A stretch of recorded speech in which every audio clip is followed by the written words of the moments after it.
नमस्कार दोस्तों, आज हम क्लॉक के अंदर जो पहले टाइप के अंदर हमने पढ़ा था उसके अलावा 2-3 पॉइंट और बाकी है, आज हम वो डिस्कस करेंगे। तो ये आज आपका क्लॉक का पार्ट नंबर 2 है, ठीक है। तो क्लॉक नंबर आपके पार्ट नंबर 2 के अंदर एक चीज़ तो आपकी ये रहती है, जैसे मान लेते हैं भी हमारे पास में घंटे वाली सुई है, ठीक है। एक तो है हमारे पास में घंटे वाली सुई और एक है हमारे पास में मिनट वाली सुई। तो घंटे वाली सुई और जो आपकी मिनट वाली सुई है वो किसी भी 1 घंटे के अंदर कितनी बार मिलती है, ठीक है। आपके घंटे वाली जो सुई है और जो मिनट वाली सुई है वो किसी भी 1 घंटे के अंदर कितनी बार मिलती है। कोई भी घंटा हो सकता हो, जैसे 1 से 2 हो गया या 2 से 3 हो गया या 3 से 4 हो गया, 4 से 5 हो गया, कोई भी 1 घंटा हो सकता है, ठीक है। तो घंटे वाली सुई और मिनट वाली सुई किसी भी 1 घंटे के अंदर कितनी बार मिलती है, ठीक है। मिलना तो मतलब मीट करना, तो कितनी बार मिलती है तो फिर आंसर आता है उसका 1 बार, ठीक है। तो कोई भी जो घंटे वाली सुई और मिनट वाली सुई होती है वो 1 बार मिलती है।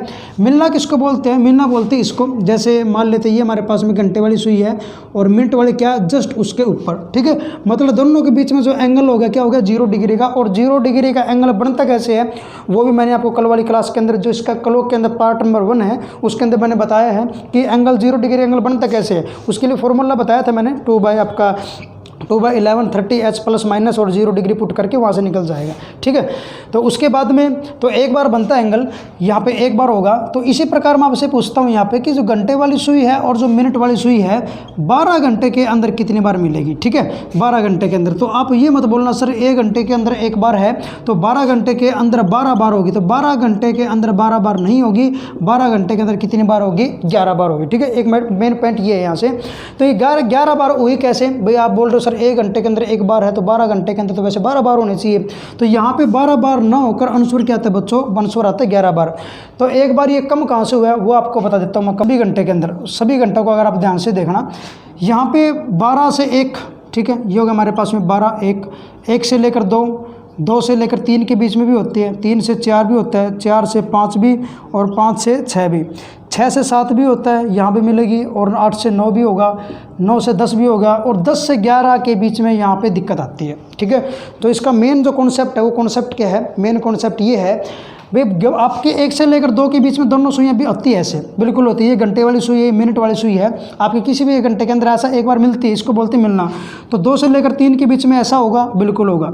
3 से लेकर 4 के बीच में भी होगा और 4 से लेकर 5 के बीच में भी ऐसा होगा। तो 5 से लेकर 6 के बीच में दोनों सुइयाँ ऐसे मिलेगी ऊपर नीचे। और 6 से लेकर 7 के बीच में दोनों सुइयाँ ऐसे मिलेगी। और 7 से लेकर 8 के बीच में दोनों सुइयाँ ऐसे बिल्कुल मिलेगी। और 8 से लेकर 9 के बीच में भी होगा, 9 से लेकर 10 के बीच में भी होगा, ठीक है। तो प्रॉब्लम अब है यहाँ पे, जैसे आपके 11 बजेंगे तो 11 बजने के बाद और 12 बजने से पहले दोनों सुइयाँ आपकी प्रॉपर 12 बजे के ऊपर मिलती है, ठीक है। और जैसे आपके 12 बजेंगे और जैसे 12 से चलकर आप 1 की तरफ जाओगे तो 12 से लेकर 1 के बीच में ये कहीं पे मिलते नहीं। मतलब आप ये भी बोल सकते हो कि 12 से लेकर 1 के बीच में दोनों सुइयाँ कहाँ पे, प्रॉपर 12 बजे के ऊपर ही मिलती है, ठीक है।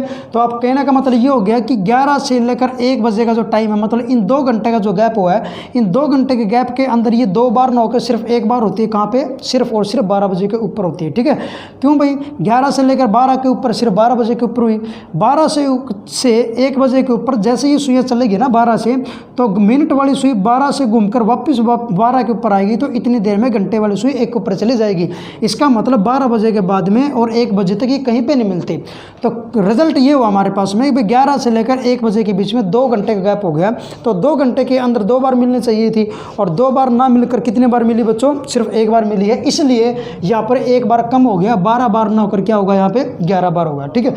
एग्जाम के अंदर क्वेश्चन कई बार ऐसा भी थोड़ा लंबा क्वेश्चन आ जाता है भाई, यहाँ पे मुझे 3 दिन के अंदर बताओ, 3 दिन के अंदर भाई जो मिनट वाली सुई है और जो आपकी घंटे वाली सुई है वो 3 दिन के अंदर कितनी बार मिलेगी, कितना टाइम मिलेगी 3 दिन के अंदर। तो 3 दिन के अंदर कैसे निकालोगे, पहले 1 दिन के अंदर निकालो फिर 3 से गुणा कर दो। 1 दिन के अंदर कैसे निकालोगे भाई, 12 घंटे के अंदर तो 11 बार है, 24 घंटे के अंदर कितनी बार होगा, डबल करोगे उसका आपका 22 बार। तो मतलब 22 बार का मतलब क्या होगा, ये आपका 1 दिन निकल गया भाई। 1 दिन के अंदर 22 बार है तो 3 दिन के अंदर निकालोगे तो 3 से गुणा करोगे और 3 से गुणा करोगे तो कितना है बच्चों, ये है 66 टाइम, ठीक है। तो 66 बार होता है आपका कितने दिन के अंदर, 3 दिन के अंदर होता है। ये डायरेक्टली 1 नंबर के अंदर क्वेश्चन पूछा जाता है हर एग्जाम के अंदर, ठीक है। उसके बाद में यहाँ से एक क्वेश्चन और ये बनता है भाई, जो घंटे वाली सुई है और जो मिनट वाली सुई है वो किसी भी 1 घंटे के अंदर कितनी बार विपरीत होती है, अपोजिट। ठीक है, अपोजिट बोलते हैं। यहाँ पे अब की बार मैं जहाँ पे मिलना मैंने लिख रखा है वहाँ पे मैं अपोजिट लिख लेता हूँ। ठीक है, विपरीत कितनी बार होती है, तो विपरीत भी किसी भी 1 घंटे के अंदर कितनी बार होगी बच्चों, वो होगी 1 बार। विपरीत बोलते हैं किसे हैं, विपरीत ऐसा होता है भाई, जैसे मान लेते हैं हमारे पास में ये तो हो गई घंटे वाली सुई इस साइड में, ठीक है, और मिनट वाली सुई क्या, जस्ट उसके पीछे की तरफ में। ठीक है, उसको हम क्या बोलते हैं, इसको बोलते हैं विपरीत होना। विपरीत का मतलब क्या होता है, विपरीत का मतलब होता है कि दोनों के बीच में क्या हो गया, दोनों के बीच में 180 डिग्री का एंगल। और 180 डिग्री का एंगल कैसे निकलता है, आपको वो भी निकालना आता है, मैंने आपको फॉर्मूला बताया है। जैसे 0 डिग्री का एंगल निकलता है वैसे 180 का निकलेगा। मैंने कल पार्ट नंबर 1 के अंदर 30 डिग्री का एंगल भी निकालना सीखा था। ठीक है, तो सेम प्रोसीजर वही फॉर्मूला पुट करके आपका, ठीक है, वो आप निकाल सकते हो। तो यहाँ पे विपरीत घंटे वाली सुई और मिनट वाली सुई किसी भी 1 घंटे के अंदर कितनी बार बच्चों, 1 बार विपरीत होती है। सेम तरीके से मैं आपसे पूछता हूँ, घंटे वाली सुई और मिनट वाली सुई 12 घंटे के अंदर कितनी बार विपरीत होगी, तो आंसर 12 बार ना आकर यहाँ पर भी 11 बार ही आएगा। 11 बार क्यों आएगा, यहाँ पे 1 बार फिर कम हो गया। वो कम कहाँ से हो गया वो आपको मैं बता देता हूँ, एक्सप्लेन कर देता हूँ कि 1 बार कम कहाँ से हुआ। जैसे हमारे पास में सीधा डायरेक्टली मैं आपको आंसर सोल्यूशन बता रहा हूँ कम कहाँ से हुआ। ये सुइयाँ आपकी 12 से लेकर 1 के बीच में विपरीत होती है ऐसे। ठीक है, ऐसे विपरीत हो जाएगी। तो 12 से लेकर 1 में कोई दिक्कत नहीं है, 1 से लेकर 2 में भी कोई दिक्कत नहीं है, 3 से लेकर 4 में भी कोई दिक्कत नहीं। दिक्कत कहाँ पे आती है, दिक्कत आती है सिर्फ 5 से लेकर 7 के बीच में। यहाँ पे मेन पॉइंट जो यहाँ पे 1 बार कम होती है वो यहाँ से कम होती है। आप सीधा यहाँ से नोट करना, मेन बात क्या है भाई, 5 से लेकर 7 के बीच में यहाँ पे 2 घंटे गैप हो गया। 5 से लेकर 7 के बीच में 2 घंटे गैप हो गया, और इन 2 घंटे के अंदर 2 बार होनी चाहिए थे, और यहाँ पर 2 बार ना होकर सिर्फ 1 बार होती है। 1 बार कहाँ पे, 5 से लेकर 6 बजे के बीच में सिर्फ और सिर्फ ये 6 बजे के ऊपर ही विपरीत होती है, पूरी 6 बजे के ऊपर। ठीक है, 5 से लेकर 6 के बीच में, और उसके बाद में 6 से लेकर 7 के बीच में ये विपरीत नहीं होती। आप ये भी कह सकते हो कि 6 से लेकर 7 के बीच में ये सिर्फ और सिर्फ 6 बजे के ऊपर ही विपरीत होती है। ठीक है, तो कुल मिला के इन 5 से लेकर 7 के बीच में 2 घंटे गैप जो है, इन 2 घंटे के अंदर ये 2 बार ना होकर कितनी बार होती है बच्चों, यहाँ पर ये 1 बार होती है। तो यहाँ से ये 1 बार कम हो जाता है, इसलिए 12 बार ना होकर कितने बार होगा, 11 बार होगा। और बाकी जगह बिल्कुल सही है, एक्यूरेट है। 12 से 1 देखोगे, 1 से 2 देखोगे, 2 से 3 देखोगे, वहाँ पे कोई दिक्कत नहीं है। सिर्फ यहाँ पे जो 1 बार कम होता है सिर्फ यहाँ से कम होता है। आप ये मेन पॉइंट नोट कर लेना। ठीक है, अगर आपको इतना क्लियर हो गया तो आगे तो आप इतना ही निकाल सकते हो। जैसे अगर मैं आपसे ये पूछूँ आपकी बार कि मुझे 7 दिन के अंदर बताओ, जो यहाँ पे दोनों सुई है, घंटे वाली सुई और जो मिनट वाली सुई है, वे 7 दिन के अंदर कितनी बार विपरीत होगी। आप 7 दिन के अंदर आप निकाल लोगे। 7 दिन के अंदर कैसे निकाल लोगे, वे 12 घंटे के अंदर 11 बार है, यहाँ पे 24 घंटे के अंदर 22 बार हो जाएगा। 24 घंटे का मतलब क्या होगा, 1 दिन। तो 1 दिन के अंदर 22 बार है, और मैं आपसे पूछता हूँ 7 दिन के अंदर बताओ, तो आप इसको फिर 7 से गुणा करोगे 1 दिन का निकाल के, और एक यहाँ पे 7 से गुणा करोगे तो कितना है, 154, मतलब 154 टाइम। ठीक है, तो 7 दिन के अंदर ये दोनों सुइयाँ कितनी बार विपरीत होगी बच्चों, ये दोनों के दोनों आपकी 154 बार विपरीत हो गए। इसके अंदर एक और आपका इम्पोर्टेंट पॉइंट आता है, और मेन इम्पोर्टेंट पॉइंट ये आता है कि जो घंटे वाली सुई जो होती है और जो मिनट वाली सुई होती है, वो स्ट्रेट लाइन कितने बार बनाती है। स्ट्रेट लाइन का मतलब क्या होगा, सीधी रेखा। ठीक है, सीधी रेखा कितने बार बनाएगी।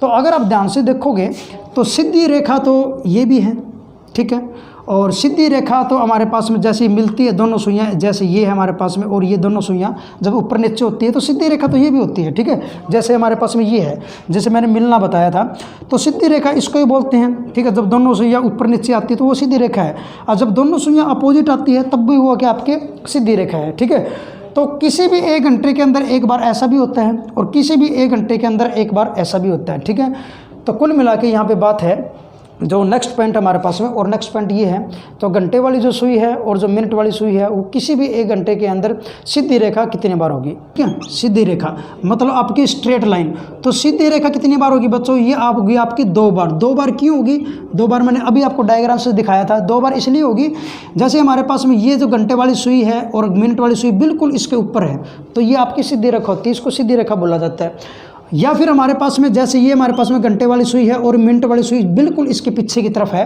तो इसको भी हम क्या बोलेंगे बच्चों, इसको भी सीधी रेखा बोलेंगे। और किसी भी 1 घंटे के अंदर 1 बार ऐसा भी होता है, और उसी घंटे के अंदर 1 बार ऐसा भी होता है, तो इसीलिए क्या हो गया, 2 बार हो गया। ठीक है, उसी प्रकार घंटे वाली सुई जो सुई है और जो मिनट वाली सुई है वो 12 घंटे के अंदर कितनी बार अपोजिट होगी। तो 12 घंटे के अंदर 1 घंटे के अंदर एक बार है, तो आपके 12 घंटे के अंदर तो कितनी होनी चाहिए, फिर आप इससे 2 से गुना करोगे तो कितना होना चाहिए था, 24 बार। तो 24 बार ना होकर आंसर कितना आता है बच्चों, आंसर आता है 22 बार। ठीक है, तो 22 बार होगा तो ये 2 बार कम हो गया। और 2 बार कम क्यों हो गया ये आप खुद बता सकते हो, अगर आपने इससे पहले वाले 2 पॉइंट बिल्कुल ध्यान से समझे हैं तो। 2 बार क्यों कम इसलिए हो गया क्योंकि मैंने बताया था आपको यहाँ पे कि एक बार तो ये कम होता है 12 घंटे के अंदर, और उसी 12 घंटे के अंदर एक बार ये भी कम होता है। ये मैंने बताया था 11 से लेकर आपका 1 के बीच में कम होता है, और ये वाली पोजीशन कहाँ पे 5 से लेकर 7 के बीच में कम होती है। तो उसी के आपके 2 बार कम हो गए, इसलिए 2 बार माइनस करके लिखोगे तो आंसर क्या आएगा बच्चों, 22 बार आएगा। ठीक है, अभी कुछ टाइम पहले ALP का एग्जाम हुआ था, लोको पायलट का एग्जाम हुआ था, उसके अंदर क्वेश्चन ये दे रखा था, ये इसी लाइन के अंदर से ये क्वेश्चन दे रखा था, जो घंटे वाली जो सुई है और जो मिनट वाली सुई है वो आपकी 7 दिन के अंदर कितनी बार विपरीत होगी, आपकी सीधी रेखा बनाएगी। ठीक है, 7 दिन के अंदर कितनी बार सीधी रेखा बनाएगी। तो 7 दिन के अंदर आप बिल्कुल निकाल सकते हो अगर आपको ये 2 लाइन बिल्कुल क्लियर हुई है तो। ठीक है, तो 7 दिन के अंदर कैसे निकालोगे, आप पहले इसके अंदर आप 1 दिन का निकाल लो भाई, 12 घंटे के अंदर तो 24 बार है, तो 1 दिन के अंदर मतलब 24 घंटे के अंदर कितने बार हो जाएगा, 44 टाइम हो जाएगा। ठीक है, 1 दिन के अंदर 44 बार, और 1 दिन के अंदर 44 बार है तो 7 दिन के अंदर आप फिर निकाल सकते हो 7 से गुना करके, बिल्कुल ईजी है। तो 7 से गुना करोगे इसको, 7 के 28, 7 के 28 और 2 30। ठीक है, तो 308 बार। ये एग्जाम के अंदर आपके क्वेश्चन आया था असिस्टेंट लोको पायलट के Tier 2 जो आपका सेकंड एग्जाम हुआ था उसके अंदर क्वेश्चन आया था ये। ठीक है, तो काफ़ी ईजी चीज़ है ये, कोई बड़ी बात नहीं है इसके अंदर। आपको बेसिकली चीज़ समझने की है, आपने बस ये 2 मेन बेसिक पॉइंट क्लियर होने चाहिए, उसके बाद में कोई दिक्कत नहीं है। ठीक है, और यहाँ से क्लॉक के अंदर से एक क्वेश्चन ये हो रहा है बच्चों, बहुत ईजी सा है, आपको मिरर इमेज और वाटर इमेज और निकालनी आती है यहाँ से। तो वाटर इमेज या मिरर इमेज कैसे निकालोगे, जैसे हम आपको एग्जाम्पल दे रहा हूँ यहाँ से, आप उससे कॉन्सेप्ट क्लियर कर लेना। भी मान लेते हैं भी किसी घड़ी के अंदर 8 बजे हुए हैं। ठीक है, क्वेश्चन हमारे पास में ये है भाई, किसी भी घड़ी के अंदर 8 बजे हुए हैं 8, और ये पूछ रहा है कि इसकी वाटर इमेज बताओ और मिरर इमेज बताओ। ठीक है, वाटर इमेज बताओ और मिरर इमेज बताओ। यहाँ पे हमें एक तो बतानी है इसकी वाटर इमेज। ठीक है, वाटर इमेज, वाटर इमेज का मतलब क्या है, वाटर इमेज का मतलब ये है कि अगर किसी घड़ी के अंदर 8 बजे हुए हैं और उस घड़ी को अगर आप वाटर पानी के अंदर देखोगे तो पानी के अंदर वो घड़ी क्या समय दिखाएगी। ठीक है, इसका मतलब ये है। और एक इसके ऊपर सेकंड क्वेश्चन आता है इसका मिरर इमेज। मिरर का मतलब क्या होता है बच्चों, दर्पण। ठीक है, मतलब शीशा। तो अगर मिरर के अंदर देखोगे तो मिरर के अंदर देखोगे तो उसके अंदर टाइम क्या शो होगा ये हमें बताना है। ठीक है, किसी घड़ी के अंदर 8 बजे हुए हैं, अगर आप उसको शीशे के अंदर देखते हो, घर के अंदर शीशे के अंदर देखना आप, तो उसके अंदर क्या टाइम शो होगा हमें ये बताना है। ठीक है, तो एग्जाम के अंदर डायरेक्टली ऐसे लिखा आएगा, आपको ये भी नहीं बताएगा कि शीशा किस साइड लगा हुआ है, पानी किस साइड है। ठीक है, डायरेक्टली ऐसे क्वेश्चन आएगा। तो किसी घड़ी के अंदर 8 बजे हुए तो उसके वाटर इमेज निकाल के दिखाओ और मिरर इमेज निकाल के दिखाओ। इसका बिल्कुल आसान सा तरीका है, और आसान सा तरीका ये है, अगर जब भी आपको वाटर इमेज निकालनी हो यहाँ पे, तो आपने यहाँ से आपके मिरर वाटर इमेज के लिए आपको क्या करना है, फिर 17 नंबर के अंदर से माइनस करना है। ठीक है, 17 नंबर के अंदर से, 17 नंबर के अंदर से माइनस क्या करोगे 8, और 8 यहाँ पे माइनस करोगे तो जैसे आपने 8 माइनस किया यहाँ पे क्या हो गया बच्चों आपका 990, और 990 का मतलब क्या हो गया, यहाँ पे 60 मिनट से ज़्यादा मिनट है। ठीक है, तो 60 मिनट से ज़्यादा मिनट है मतलब 1 घंटा इस साइड लेके आओगे अगर आप यहाँ पे, तो यहाँ पे कितना हो जाएगा 10:30 हो जाएगा। मतलब आपका कहने का मतलब ये हो गया कि अगर किसी घड़ी के अंदर 8 बजे हुए हैं, अगर आप उसके वाटर इमेज निकालते हो तो समय क्या दिखाएगा, 10:30 दिखाएगा। ठीक है, ये तो है आपका वाटर इमेज के लिए। जब भी आपको किसी भी समय का वाटर इमेज निकालनी है तो आपने हमेशा 10:90 के आपके 17:90 के अंदर से हमेशा माइनस करना है। ठीक है, 17:90 के अंदर से माइनस करके जो भी आएगा वो आपका रिजल्ट है। ठीक है, यहाँ पे अभी मिनट में नहीं है, अगर मिनट के अंदर होता तो मिनट के अंदर माइनस कर लेते, वो बिल्कुल अच्छे तरीके से माइनस हो जाता। ठीक है, उसके बाद में मिरर इमेज है। अगर किसी एग्जाम के अंदर मिरर इमेज पूछे, मैं मान लेता हूँ 8 बजे की मिरर इमेज हमें निकालनी है भाई, किसी घड़ी के अंदर 8 बजे हुए इसकी मिरर इमेज बताओ, तो जब भी मिरर इमेज आए तो फिर आपने हमेशा 11:60 के अंदर से माइनस करना बच्चों। ठीक है, तो ये दोनों अलग अलग है। वाटर इमेज के लिए आपने 17:90 और मिरर इमेज के लिए आपने क्या करना है 11:60 के अंदर से माइनस करना है। तो 11:60 के अंदर से अगर 8 बजे माइनस करोगे तो यहाँ पे कितना आ जाएगा बच्चों, यहाँ पे आ जाएगा 3:60, और 3:60 का मतलब क्या हो गया, ये हो गया 3:60 का मतलब 4 बजे। ठीक है, तो मतलब उस हिस्से के अंदर जो घड़ी टाइम दिखाएगी वो कितना बजाएगी, 4 दिखाएगी। ठीक है, तो बस आपका सिंपल से 2 पॉइंट थे, आपने डायरेक्ट